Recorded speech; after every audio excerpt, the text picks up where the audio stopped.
Absolutely. But CSK last match against Gujarat Titans ఓడిపోయిన తర్వాత fans లో ఎక్కడో ఆ హోప్ అనేది కాస్త తగ్గింది. బట్ మళ్ళీ రాజస్థాన్ రాయల్స్ ని ఇన్వైట్ చేసి వాళ్ళ హోమ్ డెన్ కి ఓడించిన తర్వాత now they have better chances and points table లో కూడా they are looking better compare to the other teams. Suman, అయితే if they win the next game I think వాళ్ళ రన్ రేట్ ఎలా ఉందంటే they'll be through to the straight away. So అందుకని they are in comfortable place. కాకపోతే ఆడుతుంది RCB team తో. RCB ఒక next level flow లో ఉన్నారు, అది కూడా హోమ్ గ్రౌండ్ లో ఆడుతున్నారు వాళ్ళు.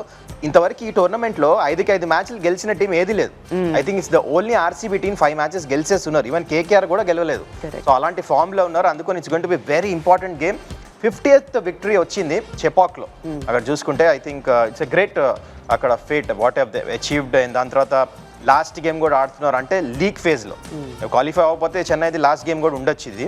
సో అందుకని అక్కడ గేమ్ అయిపోయిన తర్వాత మొత్తం క్రౌడ్ దే స్టేట్ బ్యాక్. అక్కడ సోషల్ మీడియాలో కూడా మెసేజెస్ చూసాం మనం. దాని తర్వాత ధోని టెన్నిస్ బాల్ తీసుకొని అక్కడ అందరు క్రౌడ్కి ఇస్తాము.